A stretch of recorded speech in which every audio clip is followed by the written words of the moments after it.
Meanwhile, viewers, we're shifting our focus back to the political front, where with the first phase of the Lok Sabha polls just around the corner, my colleague Abhijit Bhatt has in fact spoken to Union Health Minister Mansukh Mandavia, who has filed his nomination for the Lok Sabha polls from Porbandar. During his conversation, Dr. Mandavia has in fact reiterated that the battle for Porbandar is one-sided. What remains to be seen is whether the Modi juggernaut will once again work in the BJP's favor in Gujarat, and whether the BJP will manage to sweep the state as they did back in 2019, and how exactly will the assembly poll results buoy their Lok Sabha performance. Let's in fact take a look at this conversation.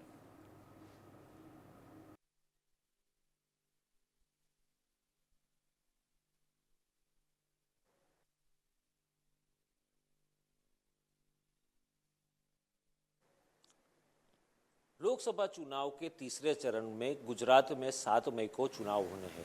उसका notification भी जारी हो गया और नामांकन दाखिल होना भी शुरू हो गया। तो आज पोरबंदर में लोकसभा के उम्मीदवार के तौर पे भाजपा के मनसुख मांडविया, जो केंद्रीय स्वास्थ्य मंत्री है, उन्होंने अपना नामांकन दाखिल किया। आज हमारे साथ उपस्थित है, उनसे बातचीत करते हैं। मनसुख भाई, सबसे पहला सवाल ये कि आप 2002 में सबसे युवा विधायक थे और आज 22 साल के बाद लोकसभा में चुनाव लड़ रहे। मुझे याद आ रहा है कि आपने हमारी बात हुई थी बीच में, तो आपने बोला था कि राज्यसभा में हूं तो ऐसा लग रहा है कि राज्य के बाहर हूं, अब लोकसभा लड़ूंगा तो घर में जा रहा हूं, ऐसा लग रहा है।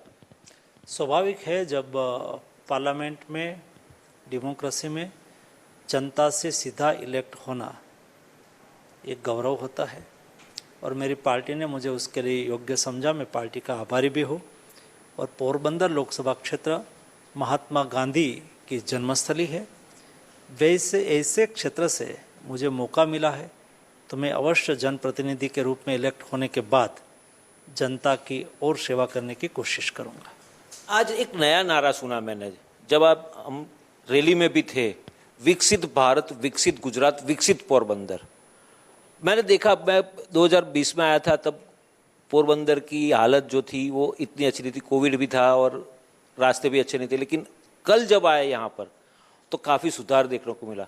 तो ये जो चमत्कार है पिछले एक दशक में हुआ है, तो ये पहले क्यों नहीं हुआ? देखो, एक दशक में और पिछले खास करके 2001 में मोदी जी राज्य के मुख्यमंत्री हुए और उसका विजन था और डेवलपमेंट उसकी प्राथमिकता थी। आपने देखा होगा सी फ्रंट कितना अच्छा है, लोग वहाँ वॉकिंग करने के लिए आते हैं, शाम को एंजॉय करने के लिए आते हैं। तो एक बहुत बड़ा बदलाव हुआ है। रोड कनेक्टिविटी सुदृढ़ हुई है, रेल कनेक्टिविटी सुदृढ़ हुई है, एयरपोर्ट अच्छा बना हुआ है, सी फ्रंट अच्छा बना हुआ है। तो आज तक जो डेवलपमेंट हुआ है पिछले 1.5 दशक में बहुत अच्छा हुआ है और आने वाले दिनों में तेज़ी से एक बिग टूरिस्ट डेस्टिनेशन के रूप में जो पोरबंदर को और डेवलप करने की अपॉर्चुनिटी है उसको हम एनकेस करेंगे। आपका जो नामांकन हुआ, आपके प्रस्तावक के तौर पे प्रधानमंत्री नरेंद्र मोदी ने जो 4 जाति गिनाई थी, गरीब, महिला, युवा और किसान, ये 4 जन प्रस्तावक बने। तो ये जो आपका विचार है वो कहाँ से आया आपको? देखो, मैं जब कैंपेन कर रहा हूँ गांव में तो मुझे लाभार्थी मिलते हैं, क्योंकि मैं गांव में पदयात्रा करता हूँ। तो पदयात्रा में हर लाभार्थी से मेरा संपर्क होता है, परिचय होता है और मैं उसके जीवन में हुआ बदलाव को देखता हूँ। उसका जीवन कितना सरल बना, उसकी लाइफ कितनी सरल बनी। तो कई लोगों से बातचीत, मैं खाना भी उसके घर पे खाता हूँ, तो उसमें से कई चीज़ ऐसी निकल के आई। तो उसमें कई लोगों ने सामने से कहा, ये किसान सम्मान निधि के लाभार्थी मेरे साथ बहुत उत्साह से बात कर रहे थे कि पैसे से मुझे कैसे फ़ायदा होता है। तो मैंने कहा कि आप मेरा नामांकन के लिए प्रस्ताव करोगे? तो उन्होंने कहा मैं अवश्य करूँगा। तो ये देश के 10 करोड़ किसान है जो किसान सम्मान निधि को मिल रही है, उसका ये प्रतीक है, उसका प्रतिनिधि के रूप में उन्होंने मेरा प्रस्ताव रखा, तो मेरा प्रस्तावक बना। वैसे एक युवा मुझे मिला, यश करके, वो आए थे और उसको कुछ इश्यू था पढ़ाई में, तो उन्होंने कहा कि मोदी जी की योजना से मुझे लोन मिली तो मैंने कहा कि तू भी प्रस्तावक बनेगा, तो उन्होंने कहा मैं भी प्रस्तावक बनूंगा। एक मीनाबेन करके है जो हमारी फिशरमैन कम्युनिटी से आती है, तो उन्होंने कहा कि हम कोविड में हम बोट बिना हो गए थे और बाद में नई बोट लेना हमारी बहस की बात नहीं थी, तो मोदी जी की योजना से हमें लोन मिल गए और हमने बोट खरीदा और आज हमारे आजीविका चल रही है। तो वो भी मेरी प्रस्तावक थी। और आयुष्मान भारत योजना के लाभार्थी मेरे प्रस्तावक थे।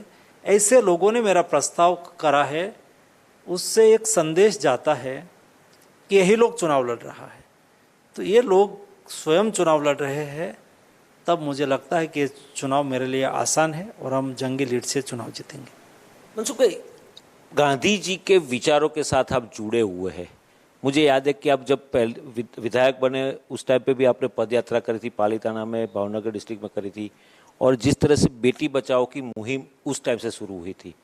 तो आज जो हमको रिजल्ट मिल रहा है पूरे देश में, प्रधानमंत्री नरेंद्र मोदी ने भी जो 2014 में लाल किले से पहला भाषण करा उसमें भी ये बात करी उन्होंने, और उसके बाद पूरे देश में ये मुहिम शुरू हो गई है।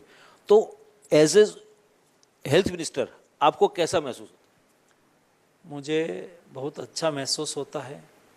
मैंने पहली पदयात्रा की थी 150 किलोमीटर कन्या कॉलोनी के लिए, दूसरी मैंने पदयात्रा करी थी बेटी बचाओ के लिए, और तीसरी मेरी पदयात्रा थी गांधी 150 के अवसर पर गांधी मूल्यों के मार्ग पर बेसिक एजुकेशनल इंस्टीट्यूट को जोड़ती हुई।